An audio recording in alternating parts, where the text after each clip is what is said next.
My name is Erin Simmons. I'm a part of the marketing team here at Sphere Interactive, and I want to introduce you to Rafael Damasceno. Rafael has been working in conversion rate optimization since 2012, and he's helped hundreds of companies from across almost all industries to increase the ROI of their marketing efforts through experimentation. So along the way, he co-founded the largest CRO agency in South America. He's spoken at several conferences, and he writes a lot of educational content that you can find on our website, on his past websites, to help spread the word of CRO and experimentation. Rafael has now, for the past 2 years, led our CRO department at Sphere Interactive after collaborating with us for a couple of years from his own agency that he started in South America. So Rafael, before I give it away to you, just want to let the attendees know, if you have any questions, please drop them in the Q&A. If you have any issues with the webinar tech, please drop those in the chat, and I will be in the background to support you. So Rafael, gonna throw it over to you. Thank you, Erin. So I'm going to be very straightforward on this webinar. I have a lot of tactics that I want to show you. Like the title here says tactics to boost our e-commerce conversion rate. And I'm trying to prioritize tactics that you can probably implement ahead of Q4 and all the madness that will be waiting for you by the end of the year. And before, I think I can skip my intro because Erin, you did a great job there. But yeah, I'm the director of CRO here at Sphere. I've been doing CRO for a while and digital marketing for a while, which means that I'm getting old. And yes, I'm Brazilian, so you know where the weird accent comes from. Like I said, I'm just going to start showing a bunch of tactics that I believe you can implement ahead of Q4, but there is one important rule for these tactics. They gotta be somehow data-driven. So everything that I'm going to show actually comes from experiments that we've run at our clients. Some of those experiments we have run multiple times. And some of the tactics that we're going to show also come from research, from institutions that we know that have proper scientific approach to their work. So everything is data-driven that you're going to see here. And these are some examples of the dozens and dozens of things we check once we kick off every e-commerce project here. So it's a little bit, like I said, of the tactics that we use ourselves for our clients once we get started with CRO. So just so you can have an idea of how we approach things here at Sphere and how we try to optimize conversion rates for our e-commerce clients. All that said, let's get started with tactics because I've got a few to show you. Let's start with tactics to improve the performance of your homepage.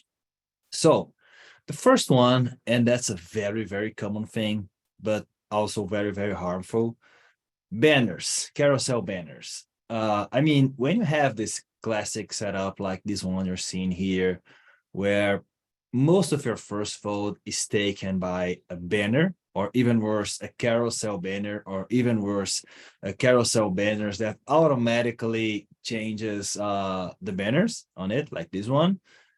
That's a big problem because I would say that most of the e-commerces that do that, they have around of a 1% click-through rate on those carousels. Never seen anything much bigger than like 3%. And honestly, that's a very low number for something that's taking, again, most of your premium area on your premium page, which is your home page. People don't like to interact with banners. They don't like to interact with the carousel banners. And there's a problem that, especially if you are, let's say, a horizontal e-commerce with many different categories, many different products, the chances of you actually showing something relevant to your user on your banner, they're very low because the user could be interested in a million different things. The fact that you're showing one specific product on your banner, like I said, that's probably not what the user is looking for. So you're, again, wasting most of your first fold on a very important page, which is your home page. And I mean, every time that we've tried removing carousel banners, or replacing it with something else, we saw positive results. So this is already a first thing that I really recommend people trying to just remove or replace with something more relevant to users on their home pages and already see some important metrics go up. Focus on making it easy to navigate instead of pushing banners. That's also another tactic, but related to banners, but it's a little bit different.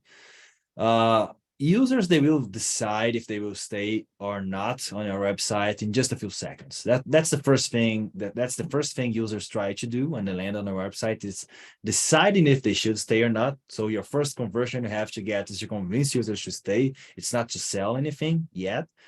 And to get that conversion right, you have to quickly show to users what they're looking for, right? Match their motivation, or give them a very simple way to find what they are looking for. And a great place on your homepage to show something quickly or give a simple way, a simple path to users is, again, your first fold where you have your banner. So I have some examples of bad home pages that don't achieve that. And then on the next slide, I have one good example of one home page that does achieve that goal of quickly showing to users what they're looking for, or giving them a clear way to find what they're looking for. This, I know it's in Portuguese, you don't have to tell me, but the language doesn't matter here because I wanted to show you, and this is a classic homepage that you see on many e-commerces. But this example is a little bit extreme. It's from a very big e-commerce in Brazil. But here I'll show you that they have, on the first fold, they have many different things. They're throwing to users like one specific category here on the first element on the page. Then they have the classic navigation right below that. They have an ad, so you can download their app. And then they have, of course, carousel banners, right? Here on the right after the ad, another wasted opportunity. And then actually a good thing, they let you browse offers, because many e-commerces do have a good amount of users that land on the website looking for offers, deals of the day, or anything like that. So this one is actually okay. And they have something that's kind of okay, which is some ads, and maybe here on those ads, some categories, some things that users could be actually looking for, like specific deals, things they saw on TV, and stuff like that. But overall, this is a bad first fold, because again, you're throwing away to users a lot of things that probably doesn't matter to them, and they feel probably lost on where they should go to find that one type of product, that one category they're looking for. So this is a little bit too much. If you compare that to, for example, this e-commerce, Blue Nile, you can see that it's way simpler, lighter, and it's easy for users to understand the options that they have. They can browse offers, which again, it's pretty cool. We do have users that land just looking for that. They can browse by feature, so they can buy diamonds with some specific formats or features, whatever we want to call it. And finally, they can browse categories, which is basically cover, let's say, the 3 main jobs to be done on this type of e-commerce. And again, not a lot of things glowing and getting the user's attention, just 3 simple ways to navigate and find what you're looking for. And of course, you can still use their search tool if you want to search for one very specific thing that you can't find through these paths here.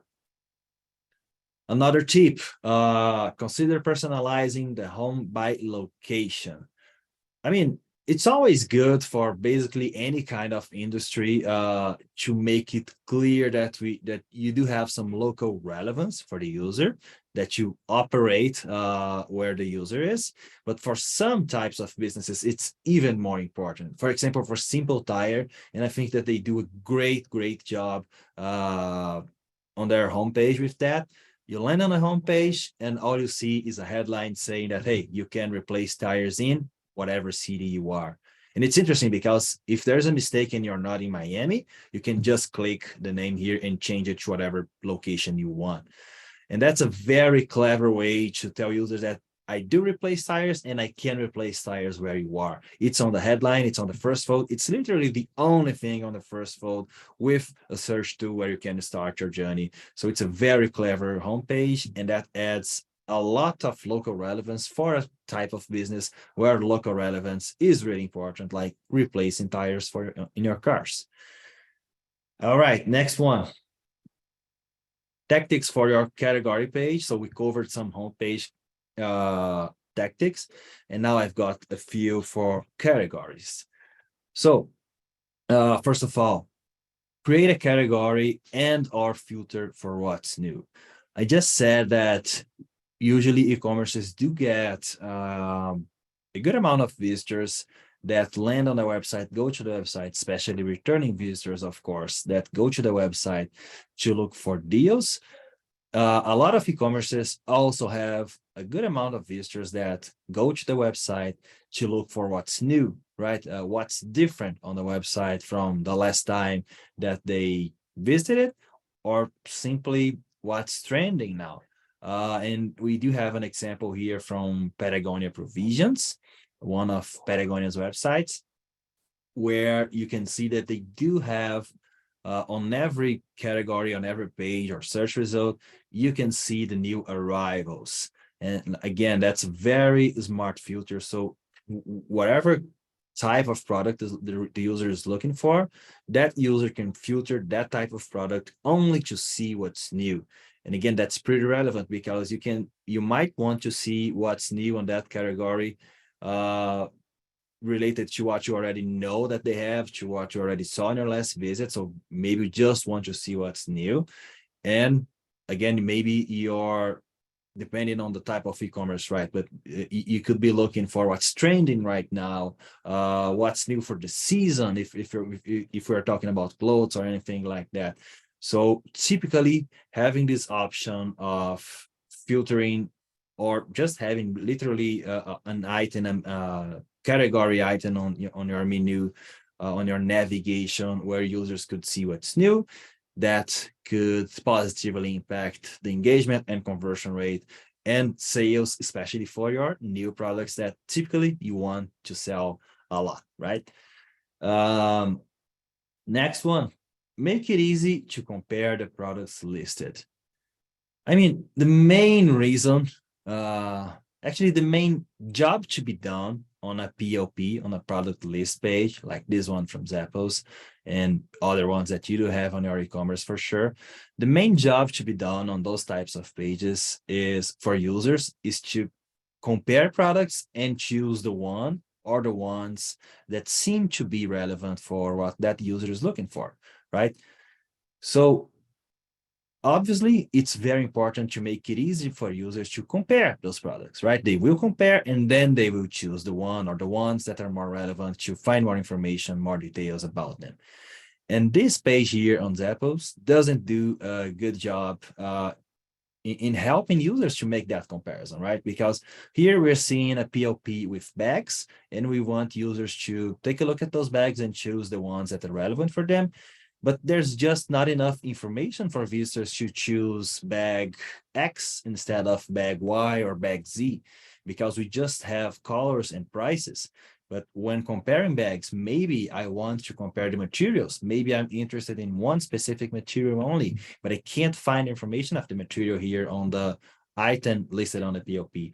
And I can't also see which ones are compared with my laptop, which has a certain size, a certain number of a certain inches size, right? I can see, for example, that these two, we can see 15, 17 here, but I can't see it for this one here, for example. And many others below, they also don't show and they don't allow me to filter effectively and only pay attention to the ones that do have the right size for my laptop.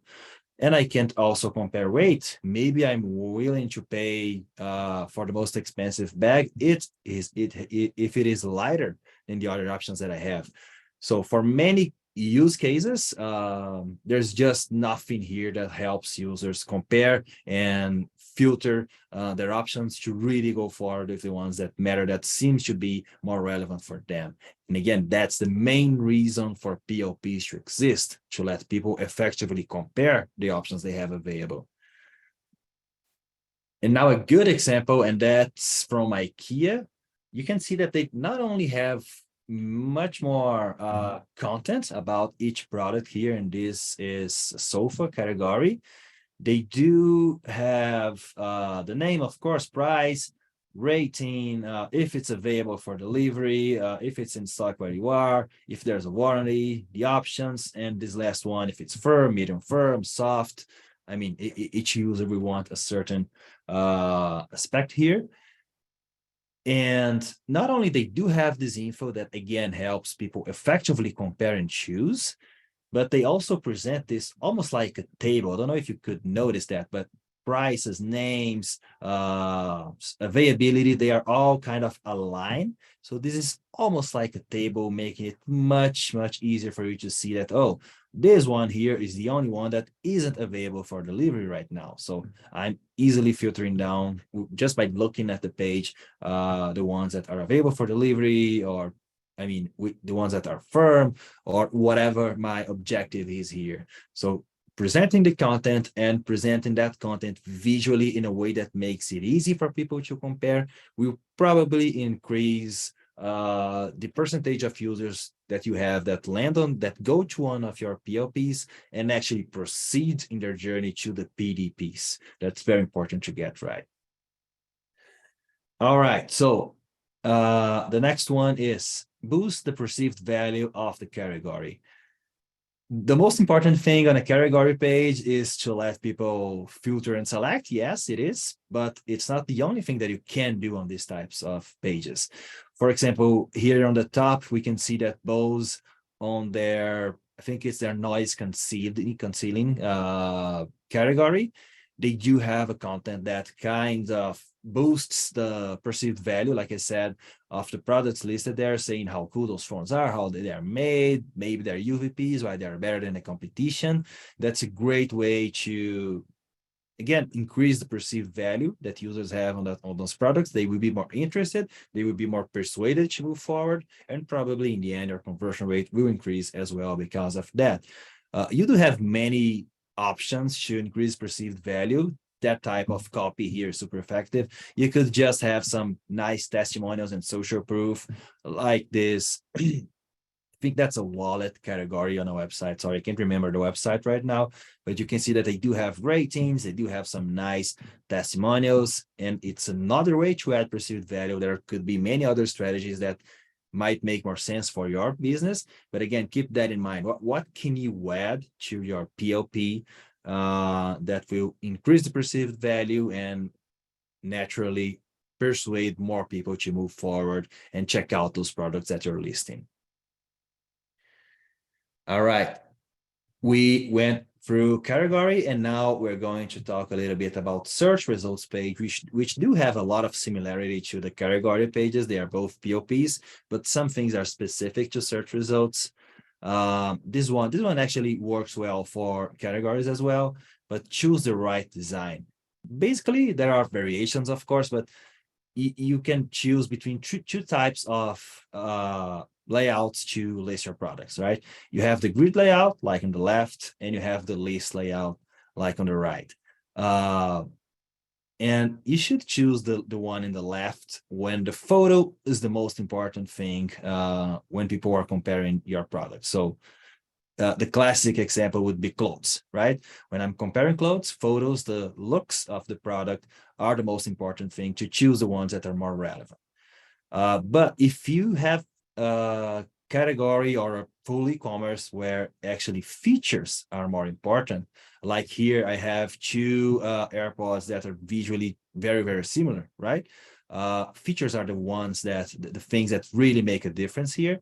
For those types of categories, search results are full e-commerces, like I said, the list layout is a better option, simply because with this layout, you have way more room to talk about features, to add copy. As you can see here, for example, comparing the volume of content that we do have on this search result with this one here, that it's basically just the product name and price, and it already feels a little cluttered, right? While we do have a lot more content here, but it feels more organized. So list designs, list layouts are great when features are the most important things.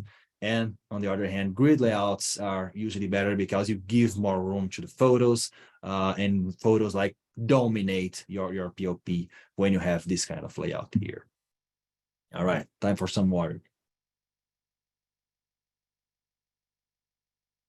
Let's go to the next one. Avoid too much content before the results. So yeah, it's pretty cool to add copy or testimonials to your POPs or search results and all that.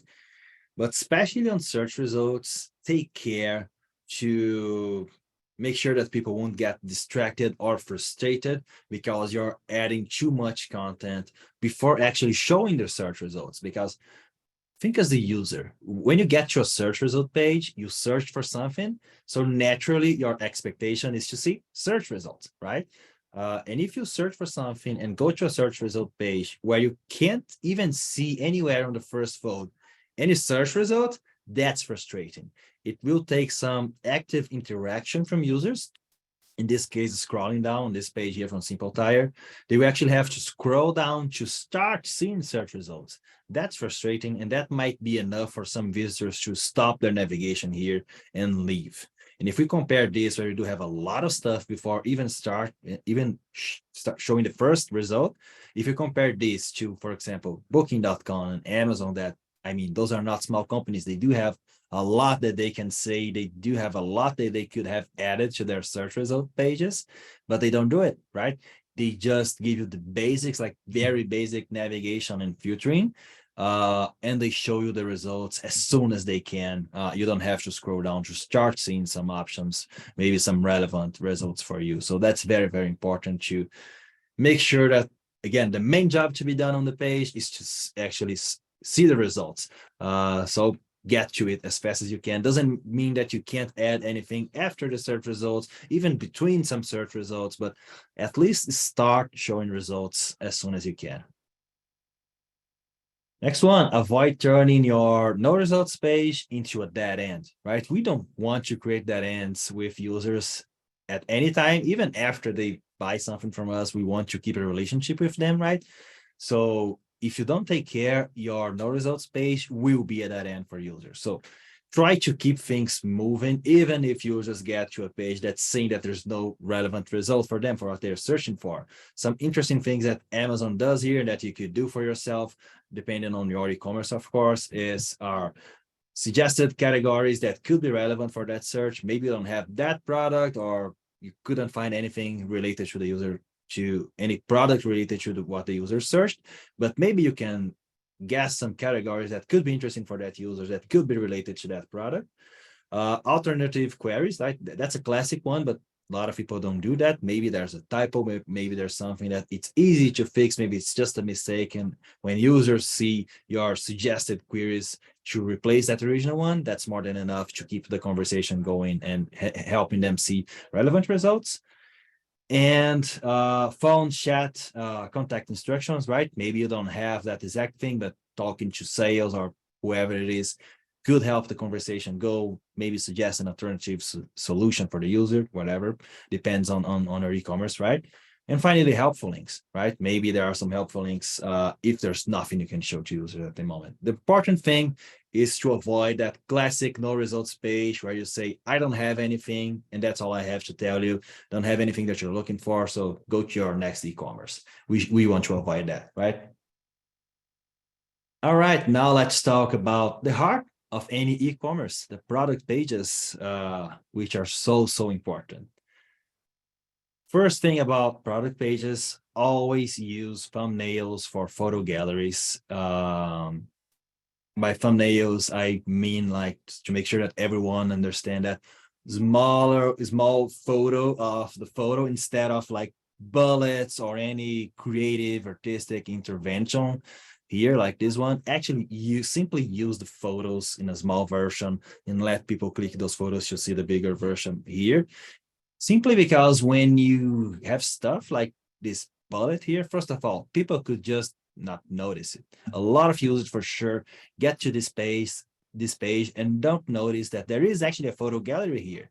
It looks very artistic, very on brand, but honestly, a lot of users are not simply noticing there's a photo gallery here. And that's photos are very, very important to get a sale, right? You all know that. So we want people to notice the photo galleries. And it's also harder to navigate when you have this kind of approach here, because you don't know where that photo that interested you before is. just by looking at this. Was that the second photo, the fourth photo? I can't remember.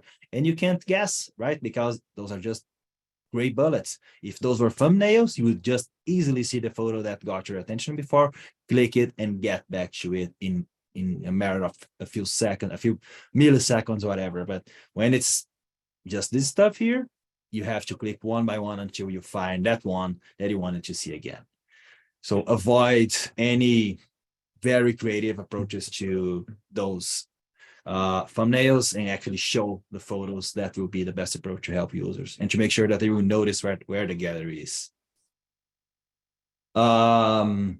Actually, I repeated the headline, but this one is a different one. Here we are talking about really investing in your product description. If the product page is the heart of the e-commerce, the heart of the product page is the product description. That's what people will read to understand if they want that product or not. I have a very extreme example here on the right from one of those classic, wonderful Apple product pages, that's Fitness Plus, where this is basically a product description, let's be honest, but it's a product description that a huge company decided to spend a lot of time and money to create. But this could be like Alexa's PDP description, right? This could be your product description, but a lot of people, they just don't want to spend time and money on product descriptions. They would just like add simple copy enough to get ranked on Google or anything like that, but they don't really put all the hard money, resources, or whatever we want to call it, that Apple does on a product page like this one. So some examples of things that you could try. I'm not saying that you should create an Apple Fitness Plus like page for each one of your products, but do adopt strategies that won't scale. If you have a product that's very important for you and does generate a certain amount of value, don't worry if you're doing something that only works for that product, but you can't scale to all your other 2,000 products. If the product is relevant enough, invest time into the copy for that specific product and making that copy, that product description, photos, animations, videos, whatever it is that you have to do. Invest your time in that and make sure that you do have great content to convince people to buy that product. Because sometimes people just get too crazy into like, I will only do things at scale, and then you start doing only things that really won't move the needle because they don't really address the specific problems and opportunities that some products present. Next one, organize content by features. I don't know if you could notice, but Apple does that a lot on almost all product pages. Each area of the page talks about a feature. Those iPad, MacBook pages are classic on that, but each area is talking about something, and then they give all the details to see. For example, leave it on the screen, and then they talk about doing exercises with that and the features related to that. That's a very, very clever way to organize PDP's information, because users will clearly notice all the features that the product have. They can pay more attention to the specific features that they are interested in. They might not be interested in everything, right? So that's not the only good way, but it's a very clever way to organize PDP's descriptions on product pages by features. Apply copywriting techniques. It's basically what I've been talking about on this slide from the beginning. So do know how to write really persuasive copy and apply those techniques to your PDP's descriptions. And explore photos and videos. Of course, those are extremely powerful, as you probably already know. Next one, show products in context. By in context, I mean this way, like I can see this product where it's probably going to be used, and I can see it in a real environment. That kind of approach tends to work better than classic studio photo where you only have the product and a white background close to it. It's usually better to do this in context approach because of a few things, like it's easier for users to notice product dimensions, right? You have the context here. If you compare it to, I don't know, the tree, the ground, and the grass, whatever it is, it's easier to notice, to understand not the details, of course, but the overall product dimensions of the product, especially if you compare with doing that with a studio photo where you have nothing to compare the product with. Could be extremely small, could be huge, you don't know, because it's just a studio photo with a white background, right? You also, when it's an in-context photo, you see where the product can be used. So this is planned for outside probably, and then you start feeling some benefits as well. This is something that on a sunny day, I could have some barbecue with my family, bring some friends. So you start feeling, even without reading a word, you start feeling some of the benefits that the product offers just by seeing the photo in context instead of a studio photo. Ideally, maybe you could have both, but if you should prioritize one, I recommend prioritizing those in-context photos. And very closely related to that, one other thing, use photos to highlight product benefits, right? Because when you add some kind of context, like with this GBL product, with these two photos here, this one here and this one here, you don't have to read a word to start perceiving some of the values, some of the benefits, features that the product offers. So you probably guess that this is waterproof just by looking at the photo, or water resistance, right? I think there are some legal limitations to these terms. So let's say water resistant. And you can see that you can kind of have this in vertically or horizontally on your desk, because it's planned to work both ways. So again, I didn't have to read a word to perceive those features, those benefits. And whenever we can do that, replace content with photos, it's a great idea, because we do interpret images much, much faster than we do interpret copy text, right? So that's a smart way to use our photo gallery. A lot of users pay a lot of attention to photo galleries, of course. And since their attention is there, I want them to see my benefits there on that photo gallery, because I want to make sure that they will see the benefits, right? Because the more benefits they see, the higher the chance of converting them. Next one, have a list only for compatible products. A lot of products, they are typically bought with accessories, right? That happens a lot. So if you don't have any area where users can easily see from all the accessories that you have available, which ones are compatible with the product that the user is buying, it can be very hard for users to do that, right? To find out from all the accessories available, which ones are made for the product they are buying. And you want people to buy those accessories, right? You want a higher average order value. So why not then create a section like this one, accessories here, where you have the product that you're buying, you know that you're buying this, and the e-commerce is doing the job of telling users that, hey, this one here, this pedestal here is the one that is comfortable with this product. And this other thing here is the one that's comfortable with the product. So from all the versions that I have for these two, those are the ones that are comfortable. That helps users a lot, and will help you a lot again, because increases your average order value. Next one, finally, our last area, checkout page, checkout area, let's call it this way. First of all, reduce the numbers of fields shown. I'm not even telling you to reduce the number of fields that you request to users, because you already know that you have to do that. But I'm telling you that if you have to keep all the fields that you already have, at least avoid, if you have a lot of fields, avoid showing them all at once, like on this page here. Because the more fields you show, the more intimidating the form will look like. This one is intimidating, right? Who wants to fill out all those 10 million fields here?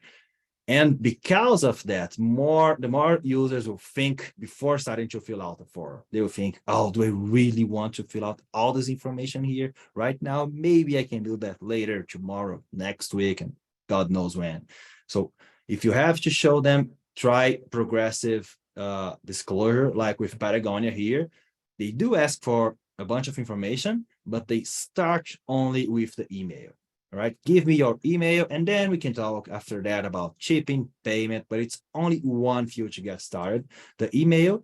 And it's clever to start with email, because even if the user just fill out this and doesn't fill out the rest later, you have the information you need for some remarketing, some smart strategies to bring that user back to the cart just with the email. But if inside of email you ask for name, that would be useless for you, right? So starting with not all the fields is typically a good idea, and maybe starting just with email might be a especially clever idea. Another thing, explain why you are asking for seemingly unnecessary information. We don't want to give companies information, right? Privacy is something that everyone values nowadays. And because of that, users do need a good reason to share personal information. And that's especially complicated when you're asking for something that you just don't know why you're asking for. So let's say I'm buying a t-shirt. Why are you asking me for my primary phone, my gender, my date of birth? I don't need that to buy a t-shirt in a physical store, right? So why are you asking me for that? So if you have to ask for those data points that users might not know why you're asking for, why are you asking them information, give them some explanation, maybe with some tooltip or small micro copy close to the field, but they'll give a reason why you ask for that information, and try to make it like a reasonable trade. Like I'll give you a discount if I know when you're born, or I need your phone number because if something goes wrong in the delivery process, I can call you and maybe fix that instead of bring the product back to me. Give reasons for people to give them their information because they know their information is valuable. And finally, always have an order summary visible. A lot of e-commerces don't do that, and that's so important. A lot of studies show that people take a look at their order summary many times throughout the checkout process to confirm and reconfirm and reconfirm that they are buying the right thing, that the price is the price that they saw, and that their address is right, whatever it is. People take a look at the order summary multiple times, so having that always visible to users will reduce their anxiety a lot. And that's all I had for us. Like I said, it was going to be tactic after tactic. I hope some of these could be helpful for you. If you have any questions, if there's anything that you'd like to discuss, here's my email address. You can get in touch with me. I promise I'll answer. And yeah, that's all I had. Thank you for your attention. Erin, do we have anything else that we want to say that we'd like to cover? I think you covered most of it, Rafael. Thank you so much for everybody on the call. If you have any questions, please drop them in the Q&A. I don't see any as of right now, so we may be wrapping up a little bit early today. But I expect in your inboxes this afternoon a recap that will have the PDF in there, and then as the video processes, we will send that out most likely tomorrow as well. So I don't see anything in there. Thank you all for joining. Rafael, thank you for the incredible insights, and we look forward to seeing you all back here at another SEER webinar in the future. Take care.